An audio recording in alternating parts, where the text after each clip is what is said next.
الحمد لله رب العالمين والعاقبة للمتقين والصلاة والسلام على أشرف الأنبياء والمرسلين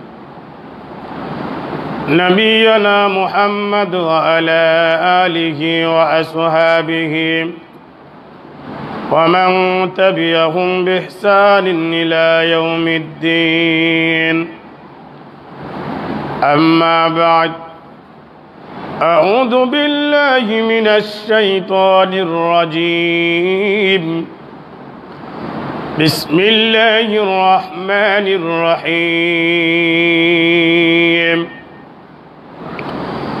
يا أيها الناس اتقوا ربكم الذي خلقكم من نفس واحدة وخلق منها زوجها وبث منهما رجالا كثيرا ونساء واتقوا الله الذي تساءلون به والأرحام إن الله كان عليكم رقيبا يا أيها الذين آمنوا اتقوا الله حق تقاته ولا تموتن إلا وأنتم مسلمون يا أيها الذين آمنوا اتقوا الله وقولوا قولا سديدا يصلح لكم أعمالكم ويغفر لكم ذنوبكم ومن يطع الله ورسوله فقد فاز فوزا عظيما وقال تعالى بسم الله الرحمن الرحيم يا أيها الذين آمنوا أطيعوا الله وأطيعوا الرسول ولا تبطلوا أعمالكم وقال تعالى بسم الله الرحمن الرحيم ومن آياته أن خلق لكم من أنفسكم أزواجا لتسكنوا إليها وجعل بينكم مودة ورحمة إن في ذلك لآيات لقوم يتفكرون. قال النبي صلى الله عليه وسلم تنكح المرأة لأربعين لمالها ولحسابها ولجمالها ولدينها فاظفر بذات الدين تربت يداك. وقال النبي صلى الله عليه وسلم يا معشر الشباب من استطاع الباءة فإنه يغض للبصر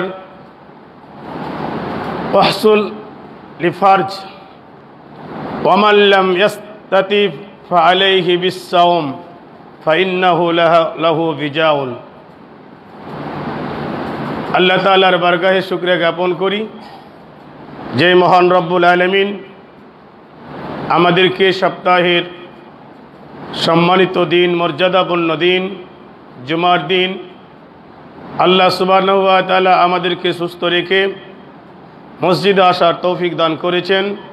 তারই বারগাহে শুকরিয়া জ্ঞাপন করি। আমরা সবাই বলে আলহামদুলিল্লাহ।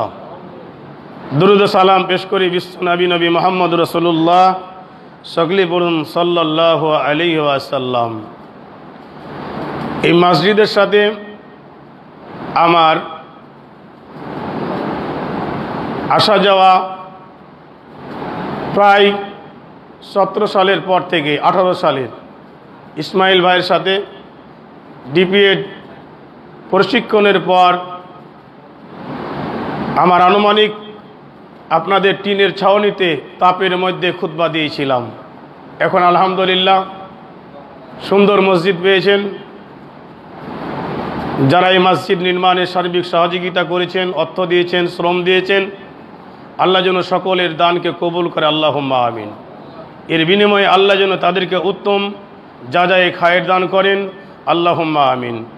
কিন্তু মসজিদ বানিয়ে রেখে শুধু মানুষকে দেখানো তো হবে না, মসজিদের আবাদ কই?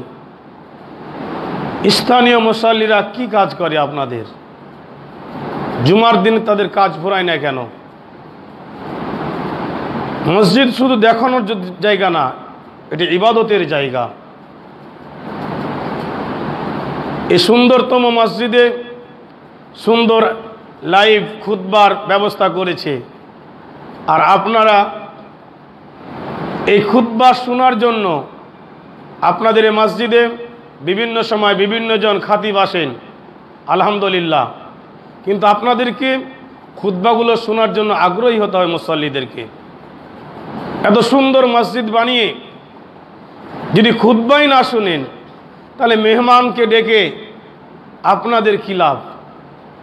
যদি মেহমান এসে আপনাদের কিছু উপকার করে দিতে পারে, যদি আপনারা শোনার আগ্রহ প্রকাশ করতে পারেন, তাহলে তো আপনাদের এই মেহমানদেরকে ডাকাটা আপনাদের জন্য যে উদ্দেশ্য ডেকেছেন, সেটা আপনাদের উদ্দেশ্যটা হাসিল হবে। খুতবার শেষে আসলেন, 2 রাকাত সালাত পড়ে চলে গেলেন, এর নাম কি জুমা? আমাকে আপনাকে জুমার দিনের গুরুত্ব, মর্যাদা, ফজিলত বিশ্বনবী হযরত মুহাম্মদ রাসূলুল্লাহ সাল্লাল্লাহু আলাইহি সাল্লাম বলে গেছেন। কি বলে গেছেন? বিশ্বনবী বলেছেন, এক জুমা থেকে আল জুমআতু ইলাল জুমআ আর রমাজানু ইলা রমাজান মুকাফফিরাতিন লিমা বাইনাহুন্না ইজাস্তুনিবাতিল কাবাইর। আল্লাহু আকবার! কি হাদিসের বাণী, বিশ্বনবীর বাণী।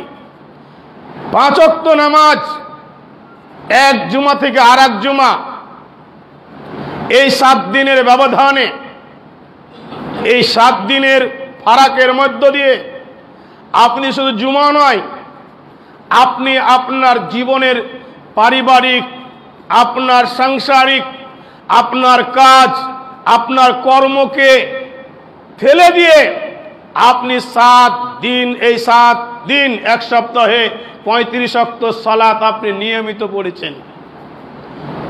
হয়তোবা কাজা হয়েছে, হোক কাজের কারণে, শুধু তাদের জন্যই ফজিলত যারা আল্লাহর সন্তুষ্টি লাভের উদ্দেশ্যে জুমার দিন এক জুমা থেকে আর এক জুমা, আর এক রমাজান থেকে আর এক রমাজান, এই সময়ের মাঝে বান্দা যদি কাবিরা গুনাহ ছাড়া সগীরা গুনাহ করে থাকে, যদি সেই তওবা করে, সে যদি ফিরে আসে, মুকাফফিরাতিল লিমা বাইনাহুন্না ইজাস্তুনিবাতিল কাবাইর, তাহলে তার সগীরা গুনাহ ছাড়া যদি তার কাবিরা গুনাহ না হয়, এই ব্যবধান সময়ের মধ্য দিয়ে আল্লাহ তার গুনাহ খাতাকে আর এক জুমা থেকে আর এক জুমার ব্যবধানে এসে আল্লাহ মাফ করে দেন। সুবহানাল্লাহ। আপনি তো মাপ নেওয়ার জন্য আপনার আগ্রহী নেই। এই বড় নম্বর জামে মসজিদ বানাইলেন, আলহামদুলিল্লাহ, কিন্তু জুমার দিন কেন আপনাদের অবস্থা? এর আগেও বলেছি আমি, ইসমাইল ভাইকে এসে এখনো বললাম, মুসল্লিদের কি আসা যাওয়ার উন্নতি হয়েছে? দূরের মুসল্লিরা আসে, কাছের মুসল্লিরা এখনো যা ছিল তাই আছে। কি আপনাদের লাভ? এই দুনিয়ায় কদিন আছেন? আমাকে জুমার খুতবার বিষয় দিয়েছে সুন্নতি বিবাহ, বিবাহের প্রয়োজনীয়তা। তার আগে 2টা কথা বলে নিলাম। জুমার দিনকে মর্যাদা দিবেন, আর যারা আসে নাই, যারা আপনার প্রতিবেশী, আপনার ছেলে, আপনার পার্শ্ববর্তী, সকলকে আগে জুমার দিন আধা ঘন্টা কাজ কম করবেন। মরে গেলে সালাতের দিয়ে আপনি জান্নাত পাবেন, নাজাত পেতে পারেন। সালাতের পরে আপনি কাজ পাবেন, কিন্তু আপনি সালাত পাবেন না। অতএব কাজকে ছেড়ে দিয়ে জুমার দিনকে গুরুত্ব সহকারে আপনাদের প্রতি নসিহতটুকু রাখলাম, যতই কাজ থাকুক জুমার দিন কাজটাকে আগে সারার চেষ্টা করবেন। হ্যাঁ, ব্যতিক্রম 2-1 জনের থাকবে, আলাদা কথা, কিন্তু আপনাদেরকে বিশেষ করে আপনাদের প্রতি অনুরোধ থাকলো, যারা আমার এই স্থানীয় যারা মুসল্লি, সকলকে আপনারা নিজে আসবেন, অপরকে মসজিদে মুখী করার জন্য আপনারা এই দাওয়াতি কাজটা করবেন। আল্লাহ তাআলা আপনাদের সকলকে বিষয়টি বুঝে আমল করা তৌফিক দান করুন, আল্লাহুম্মা আমিন। ইসলামের প্রতিটি বিষয় গুরুত্বপূর্ণ।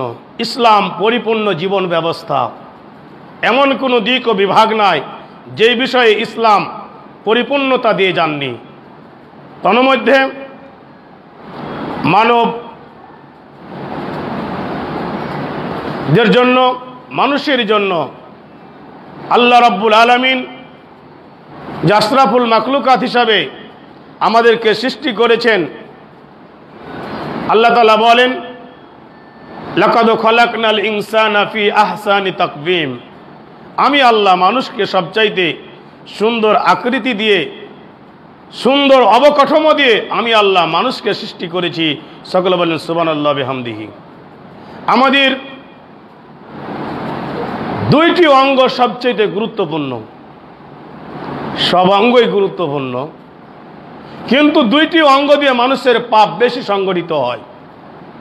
যেই দুটির জিম্মেদার, যেই দুটির সংরক্ষণ যেই ব্যক্তি করতে পারবে, তার জন্য বিশ্বনবী জান্নাতে তাকে নিয়ে যাওয়ার জন্য জিম্মেদার হয়ে যাবেন।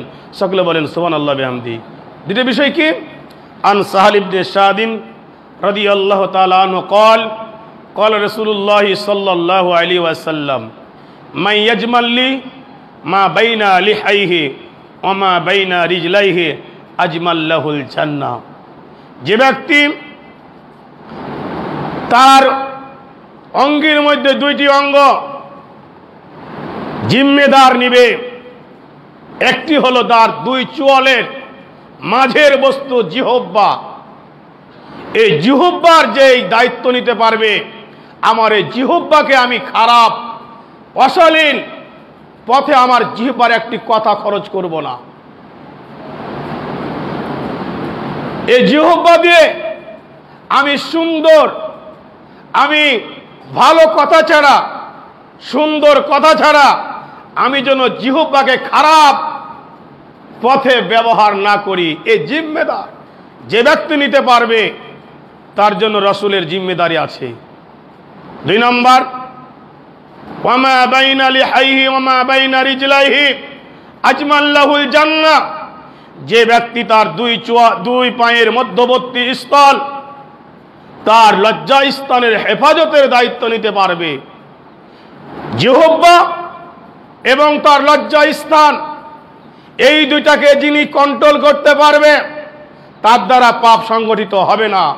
বিশ্বনবী বলেছেন, এই দুটার যে হেফাজত করতে পারবে, দায়িত্ব নিতে পারবে, আমি বিশ্বনবী বলছি তার জন্য জান্নাতের জিম্মেদারি আমি নবী নিয়ে নিলাম। সকলে বলেন সুবহানাল্লাহি বিহামদিহি। আজকে মুখের দ্বারা যত ভাইসা কাজ, মুখ দিয়ে আপনি, মুখের দ্বারা আজকে আপনি সিজদাতে এসে দোয়া বলছেন, তাকবীরে তাহরিমা দিয়ে দোয়া বলছেন, মসজিদে প্রবেশের সময় দোয়া বললেন, উজুর শুরুতে দোয়া বলেছেন, আবার এই জিহ্বা দিয়ে আপনি খারাপ অশালীন কথাবার্তা বলছেন, অশালীন আপনি হারাম খাচ্ছেন। আপনি এই মুখ দিয়ে খারাপ কথাবার্তা দিয়ে আপনি মানুষের সাথে আপনার জৈবিক চাহিদা পূরণের জন্য আপনি কথাবার্তা বলেন। বিশ্বনবীর এই জিম্মেদার যদি আমরা নিতে সক্ষম হই, আমরা যদি চাই, আমরা আমাদের এই দুটি অঙ্গের সংরক্ষণের দায়িত্ব আমরা যদি নিতে পারি, আমাদের দ্বারা পাপ হবে না। আজকের ওই বিষয়ে না গিয়ে আমি এই জন্য বললাম, আজকে বিবাহ শাদী আমাদের মুসলিম সমাজে যেভাবে বিশ্বনবী হযরত মুহাম্মদ রাসূলুল্লাহ সাল্লাল্লাহু আলাইহি সাল্লাম যেই পদ্ধতি দিয়ে গেছেন, আমরা কি সেই পদ্ধতি মোতাবেক আমরা আমাদের ছেলে মেয়ের বিবাহ শাদীর ব্যবস্থা করছি, না আমরা আমাদের দেশি রীতিতে এখনো অটল আছি? বিশ্বনবী কিভাবে তার ছেলে মেয়ের বিবাহ শাদী দিতে বলেছেন, আমরা কি সে বিষয়গুলো জানি? অনেকে আবার বলবে এই আহলে হাদিসদের কোনো কাজ নেই, এই সমস্ত বিষয় নিয়ে শুধু কথা বলে, আর কোনো মনে কাজ নাই। এটি গুরুত্বপূর্ণ কাজ, যেই কাজগুলোকে আমরা খেলা তামাশা বস্তু মনে করি, যেইগুলোকে আমরা গুরুত্ব সহকারে নিই না, আমরা আমাদের মনে যা চাই তাই করি, মনে করি এটি এই আমার বড় ছেলে, আমার ছোট ছেলে, ছোট মেয়ে, আনন্দ ফুর্তি করতে হবে। কিন্তু আনন্দ ফুর্তি আছে, কিন্তু কিসের মাধ্যমে? একটি গণ্ডির মধ্যে সীমাবদ্ধ। আপনার মনে যা চাইবে তাই নয়। বিবাহ শাদী কেন করতে হবে? যৌনাচার, ব্যভিচার এবং আমার জীবনকে পবিত্র রাখার জন্য, আমি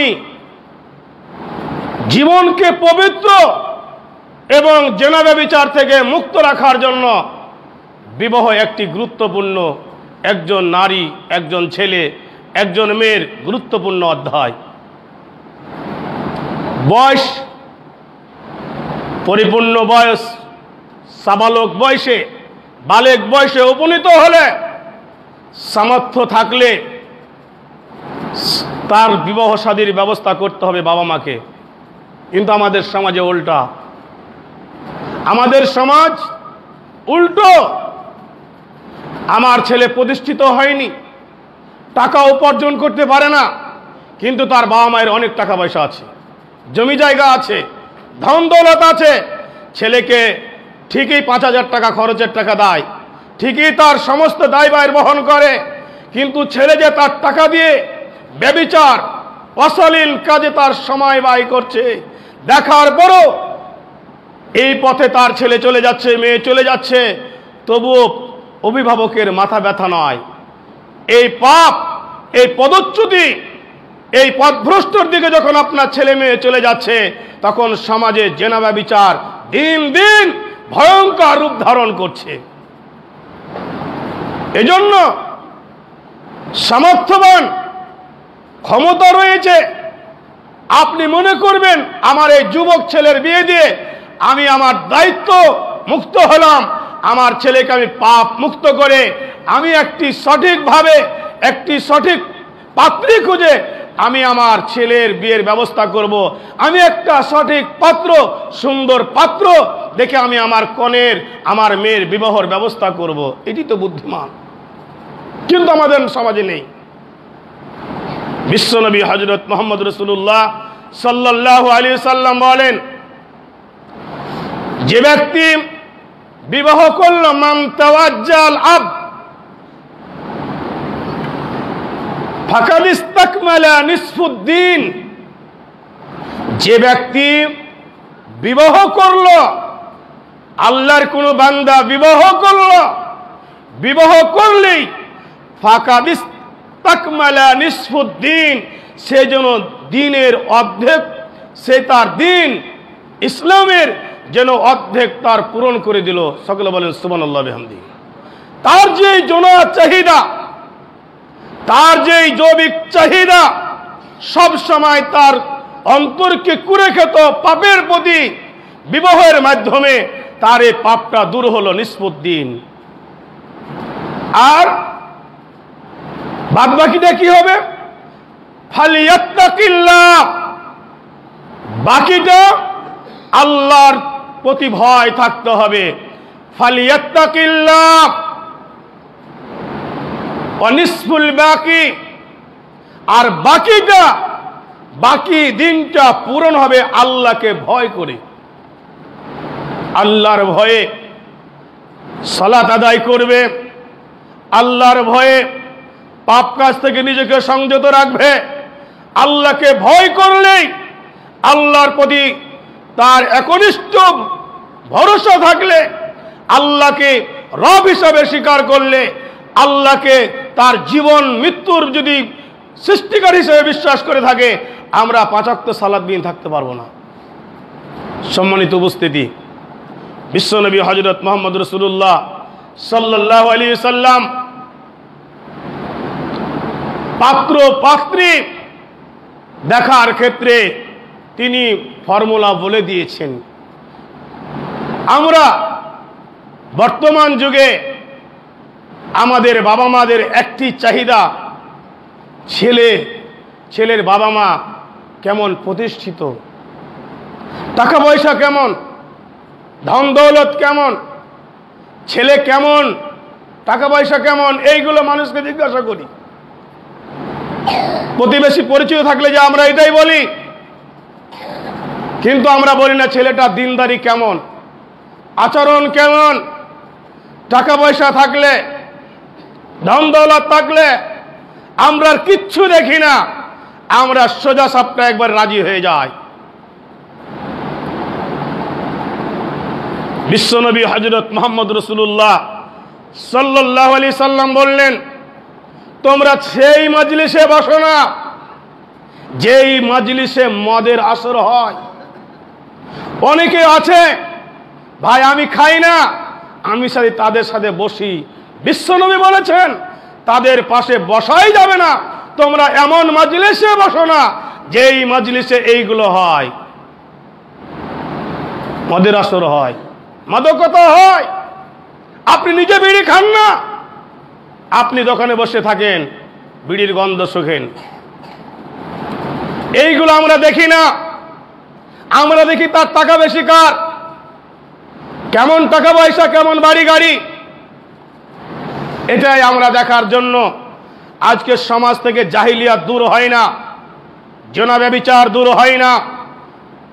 বিশ্বনবী হযরত মুহাম্মদ রাসূলুল্লাহ সাল্লাল্লাহু আলাইহি সাল্লাম বললেন, মনে রেখে দিবেন, ছেলে মেয়ের বিবাহ শাদী দিবেন, কি দেখে দিবেন? বিশ্বনবী সেটাও বলছেন, তুনকাহুল মারআতু লিআরবাইন, লিমালিহা ওয়া লিহাসাবিহা ওয়া লিজামালিহা ওয়া লিদীনিহা ফাজফার বিজাতিদ দ্বীন তারাবাত ইয়াদাকা। চারটি বৈশিষ্ট্য দেখে তোমরা তোমাদের ছেলে মেয়ের বিবাহ দাও। প্রথম তিনটি দেখে বলবেন ঠিকই আছে, বক্তব্য ঠিক। তুনকাহুল মারআতু লিআরবাইন, চারটি বৈশিষ্ট্য, চারটি দিক দেখে বিবাহ দাও। এক, লিমালিহা, মালদার দেখে, ধনসম্পদ দেখে। বলে হাসাবিহা, বংশমর্যাদা দেখে, বংশটা কেমন দামি দামি। বলে জামালিহা, সুন্দরী দেখে দাও। এরপর রাসূল বললেন ওয়ালে দীনহা, তার ধার্মিকতা দেখে দাও। রাসূলুল্লাহ সাল্লাল্লাহু আলাইহি সাল্লাম চারটার পর বললেন, এক নাম্বার যদি না থাকে অসুবিধা নাই, ধন দৌলত কম আছে অসুবিধা নাই, বংশের কম মর্যাদা আছে এটাও চলে যাক, সুন্দরী একটু কম হলে অসুবিধা নাই। দীনহা ফাজফার বিজাতিদ দ্বীন তারাবাত ইয়াদাকা, যেই ছেলে মেয়ে ধার্মিক, দিন ধর্ম মেনে চলে, ইসলাম মেনে চলে, ধার্মিকতা, পর্দা পুশিদা, এরকম ধার্মিক মহিলা পালে তিনটাকে বাদ দিয়ে তোমরা দিনদারিতা দেখে বিবাহ দাও। এটি চলবে না সমাজে আজকে, উল্টা। পাত্র দেখতে বলছে আল্লাহ রাসূল, অনেক লম্বা বিষয়, ছোট করে বলে দিই। এই চারটি বিষয় দেখবেন, একটি সব তিনটা যদি না পান, যদি মহিলাটার মধ্যে দিনদার থাকে, মহিলাটা পরহেজগার, এরকম মেয়ে আসলে বাড়িতে সুন্দর পরিবেশ গড়ে উঠবে, এইরকম দিনদার মহিলাকেই, দিনদার ছেলে দেখি বিশ্বনবী হযরত মুহাম্মদ রাসূলুল্লাহ সাল্লাল্লাহু আলাইহি সাল্লাম বিবাহ দিতে বলেছেন। আমরা তার উল্টা সমাজ। ছেলের বিয়ে দেন, মেয়ের বিবাহ দেন, দর্শন থাকতে হবে, দেখা দেখতে যেতে পারে ছেলে। আমরা যাই ঘটা করে জাহিলিয়াতের যত বোনাই আছে, যত প্রতিবেশী আছে, ছেলে মেয়ে সব বেঁধে যায়। এটি কিন্তু দেশ রেওয়াজ, কিন্তু কোরআন সুন্নাহ বলছে ছেলে শুধু তার মুখ এবং হাতের কবজি দেখতে পাবে যে ছেলে বিবাহ করবে, কিছু জিজ্ঞাসাবাদ করতে পারবে। কিন্তু আমাদের সমাজ কি এভাবে যায়? এভাবে কি যায়? সবাই মিলে যায়। বলবেন হুজুর এটা যে হুজুর মুজুর সবাই, হ্যাঁ এটা যে দেশের রেওয়াজ হয়ে গেছে। আপনাকে আমাকে এই রেওয়াজ থেকে ফিরে আসতে হবে যদি আপনি দ্বীনের মধ্যে থাকতে চান। আপনি মনে করছেন এইগুলো কোনো প্রয়োজন নেই, এইগুলোই প্রয়োজন। এইগুলো যখন প্রতিটি মুসলিম পরিবারে ঢুকবে, পরিবার ইসলামী কায়দায় হবে। পরিবার ইসলাম হলে সমাজ ইসলামী কায়দা আসবে, সমাজ হলে ইউনিয়ন আসবে, ওয়ার্ড আসলে ইউনিয়ন আসবে। এইভাবেই যদি আপনি গোলাতেই, যদি আপনি ভূমিকাতেই যদি আপনি দুর্বল করে দেন, আপনি যতই চেঁচামেচি করেন ইসলাম ইসলাম ইসলাম, কোশ্চিনকালে ইসলাম প্রতিষ্ঠা হবে না। ফাউন্ডেশন দুর্বল, চারতলা বিল্ডিং কোশ্চিনকালে টিকবে না। পরিবার যে গঠন করবেন, আপনার ফাউন্ডেশন হলো একজন ছেলে একজন মেয়ের বিবাহ যে পদ্ধতি হবে, এটা হলো পারিবারিক ফাউন্ডেশন। অপরিচিত মেয়ে অপরিচিত ছেলের সাথে বিবাহ দিবেন, এই ফাউন্ডেশন কেন? মুসলমানদের বংশবৃদ্ধি হবে অপরিচিত মেয়ের সাথে অপরিচিত ছেলের বিবাহ। মায়ের যে স্নেহ লালিত পালিত মেয়েকে একটি অন্য অপরিচিত পরিবারে আপনি দিবেন, বুঝে শুনেই দিবেন, না বুঝে দিয়েন না। যেই বুঝতে হতে হবে শরীয়তের আদলে, সামাজিক আদলে যদি বিবাহ দেন, আপনার ছেলে মেয়ে হয়তো বা টাকা পয়সার মালিক হতে পারে, কিন্তু তার পরিবার থেকে দিনদার আদর্শবান চরিত্রবান ছেলে গঠন হওয়া সম্ভব। আমরা দেশাচরের ভিত্তিতে আজকে আমাদের সমাজে বিবাহ শাদী হচ্ছে, যেখান থেকে আমাদের ফিরে আসা দরকার। বিশ্বনবী হযরত মুহাম্মদ রাসূলুল্লাহ সাল্লাল্লাহু আলাইহি সাল্লাম বললেন, সামর্থ্য থাকা সত্ত্বেও যারা বিবাহ করে তারা পাপ করছে। বিশ্বনবী বলে দিয়েছেন, ইয়া মাশারাস শাবাব, হে যুবকের দল, মান ইসতাতাল বাতা ফালিয়াতাজাওয়াজ, হে যুবক তোমার যদি সামর্থ্য থাকে বিবাহ করে নাও। অনেক বাবার টাকা পয়সা অনেক আছে, ছেলেকে টাকা পয়সা দেয়, বিবাহ শাদী দেয় না, তার অনেক আছে। আপনি মনে করবেন আর একটা মেয়ে থাকলে খেতে দিতে হতো, যাক আমার ছেলের পাপ আমি মুক্ত করব। প্রতিষ্ঠিত না হলে বিয়ে দেয় না আমাদের সমাজ। বাপের অনেক টাকা পয়সা আছে, কেন? ফাইন্নাহু ইয়াগুসসু লিল বাসার, যে বিবাহ করলে তোমার চোখে থেকে যে পাপ হতো সেই পাপ থেকে তোমার মুক্ত হবা তুমি।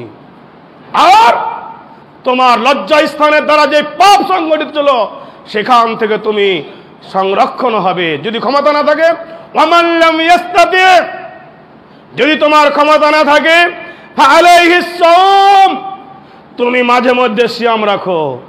কারণ সিয়াম যদি রাখো তাহলে এই সিয়াম তোমার এই জৈবিক চাহিদাকে নিষ্ক্রিয় করে দিবে। সিয়াম রাখলে মানুষের দুর্বল করে দেয় শরীরকে। এই জন্য রমজান মাসে দেখবেন বিকাল বেলায় দুপুরের পর দেখবেন আপনার শরীর এমনিতে দুর্বল হয়ে যায়, আপনার সামনে কেউ কিছু করলে আপনার মেজাজ খাট্টা হয়ে যায়। এই জন্য যুবকদের বলল, তোমার ক্ষমতা নয় বিয়ে করার, তুমি মাঝে মধ্যে তুমি সিয়াম রাখো, যাতে তোমার জৈবিক চাহিদাকে নিষ্ক্রিয় করে দেয় সিয়াম। ইসলামের আদালতে পরিবার পরিজন যদি চালায়, এই আদলে যদি বিবাহ শাদীর ব্যবস্থা করা হয়, মুসলিম পরিবার আদর্শ পরিবার হিসাবে গঠন হবে। কেন হয় না? আমাদের বিবাহ শাদী হচ্ছে কি জাহিলিয়াতের আদলে। মৌলভী সাহেব ডেকে বিয়ে দিই, কিন্তু বিয়ের আগে যে আরো কিছু কর্ম আছে, কাজ আছে, স্তর আছে, সেইগুলো সময় তো মৌলভী সাহেবের প্রয়োজন হয়নি। মৌলভী সাহেবের প্রয়োজন হয় বিবাহ পড়ার সময়, আর হয় যখন মারা যাবে তখন হয়। এই দুই সময় মৌলভী সাহেবকে ডাকতে যায়। আর তালাক মালাক হলো মৌলভী সাহেবের প্রয়োজন হয় না, এটা গ্রামের মেম্বারই পারে, চেয়ারম্যানই পারে, মৌলভী সাহেবের প্রয়োজন হয় না। কারণ ইসলামের আলোকে যদি আপনি সংসার করেন, যদি তালাক দিতে চান 3 মাসে তালাক দিতে হবে, চাঁদে চাঁদে তালাক দিতে হবে। ওই 3 মাস স্ত্রীর ভরণ পোষণের ব্যবস্থা করতে হবে, আপনার বাড়িতে থাকতে হবে, কিন্তু যেই ব্যক্তি তালাক দিবে তার সাথে কোনো কথাবার্তা চলবে না। এর নাম হলো ইসলাম। না হলে আপনি যতই বার ছাড়েন ওটা 1 তালাক হিসাবে থেকে গেল, ওদিকে যাচ্ছি না। পাত্র দেখলেন, সময় তো বলে শেষের পথে চলে গেছে। পাত্র দেখলেন, পাত্রও দেখাতে হবে, কিন্তু শুধু যেই ছেলে বিবাহ করবে সেই দেখবে। তারপরে হয়ে গেল দেখাশোনা, কথাবার্তা করলেন। কিন্তু আমাদের দেশে কথাবার্তার সময় অনেকজন চায়, অনেক খাওয়ার আয়োজন, মিষ্টি টিষ্টি যা আছে সব দেশাচার। কি হবে তখন? মোহরানা বাধ্য হবে। মেয়েরও পছন্দ হলো, ছেলেরও পছন্দ হলো, মোহরানা বাধ্য হবে। এটি একটি দর, মোহরানা ফরজ, মোহরানা আদায় করা ফরজ। এই জন্য বিশ্বনবী বলেছেন মোহরানা তোমরা বেশি করিও না। হ্যাঁ, যাদের সামর্থ্য আছে তারা যদি বেশি দেয় দোষের নয়, পরিশোধ করতে হবে। ওয়াতুন নিসা সাদাকাতাহিন্না নিহলা, তোমরা মহিলাদেরকে তাদের ফরজকৃত মোহরানা তোমরা পরিশোধ করে দাও। আমাদের দেশে মোহরানা বাকি করে অনেক সময় 2 লাখ 3 লাখ। কারণ কি? যদি আমার মেয়েকে ছেড়ে দেয়, নাউজুবিল্লাহ। এই চিন্তা চেতনা যে বাবা মা করে, তারা সংসারের জন্য বিবাহ শাদী দেয় না। কেন ছাড়বে? এটি কেন? আমরা ওইরকম পাত্র দেখতে পাই না, পাত্র দেখে বিয়ে দিইনি, আমরা সেই রকম মেয়ে দেখে বিয়ে করতে যাইনি। এই জন্যই এইরকম শয়তানি চিন্তা চেতনা তার মধ্যে থাকে। নগদ মোহর, বিশ্বনবীর সময় কোরআনের বিনিময়ে বিবাহ হয়েছে। এখন আমাদের টাকা পয়সা অনেক, মোহরানা এটি ফরজ, আমাদের অনেকেই পরিশোধ করে না। মোহরানা দিলেন, বাঁধলেন, এরপরে বিবাহ শাদী যাবেন করতে, বিবাহের দিন করলেন, দিনের কোনো নাই, সোমবার শুভ দিন, এই দিন শুভ দিন, এই দিন অমুক দিন, এইরকম দিন নাই। আপনি যেই দিনই করবেন সেই দিনই দিন করলেন। কি করলেন? অমুক দিনে বিবাহ হবে, এরপর আগ হবে, বিবাহ শাদী হবে, মৌলভী সাহেব ডাকলেন, মোহরানা এত। কিন্তু আমাদের দেশে কি কত ধরনের আয়োজন, কত বিবাহ শাদীর আগে বাড়িতে কত ধরনের ঘটা হয় যেগুলো জাহিলিয়াত। ভাবিরা দেবরকে তো কিছু মনে করে না, যেগুলো জাহিলিয়াতপূর্ণ দিক, যেইগুলো গায়ে হলুদ মেখে দেয়, অমুক করে সমুক করে, এত নোংরামি, যেইগুলো বলতে গেলে আমাদের সমাজে সেই দিন বলে এটি একদিনের আনন্দ, নাউজুবিল্লাহ। এই সমাজকে ইসলামী সুন্নাহ মোতাবেক, ইসলামী কায়দা কানুন অনুযায়ী ছেলে নিজেই গোসল হাত করে নেবে, নিজেই পোশাক পরে নেবে। কেন ভাবি এই ছেলেকে হলুদ মাখাবে, কেন গোসল করাবে, কেনই বা কোলে নিবে? সে কি তার মাহরাম? হ্যাঁ, মায়ের কাছ থেকে হলুদ মাখতে পারবে, খালার কাছ থেকে মাখতে পারে, কিন্তু ভাবির কাছে নয়, প্রতিবেশীর ভাবের কাছে নয়। এইগুলো জেনা, এইগুলো ব্যভিচার। এইগুলো কারণেই আজকের সমাজে বিবাহ শাদীর দিন আমার পরিবারে জনাচার ব্যভিচার হয়ে থাকে। এই সমাজকে উত্তরণের জন্য আমার পরিবারে জেনা ব্যভিচার ব্যভিচারের জন্য ভাবিকে দেবর থেকে দূরে থাকতে হবে, দেওরকে ভাবি থেকে দূরে থাকতে হবে, চোখ থেকে আড়াল থাকতে হবে। এই সমাজ ব্যবস্থায় যদি বিবাহ শাদী দিতে পারেন তাহলে সমাজ সুন্দর হবে, আমাদের ছেলেমেয়েরা সুন্দর হবে। বিবাহক্ষণ কত ধরনের বাড়িতে ক্ষীরের অনুষ্ঠান, মেয়ের বাড়িতে অনেক, মেয়েকে যখন বসাবে খঞ্চা খাওয়াতে, ক্ষীরপুলি খাওয়াতে, এমন সুন্দর করে পাথর ঘর সাজায় যেখানে একবারে তার বন্ধু তার বান্ধবী মনে হচ্ছে গোটা গাঁলার বহু, সবাই জানি দেখবে। এইগুলো জাহিলিয়াত। বলবেন হুজুরের বাড়িতে হচ্ছে, উমুকের বাড়িতে হচ্ছে, হুজুর চেষ্টা করছে তার ভাইকে পারে না, এটি তার দুর্বলতা নয়।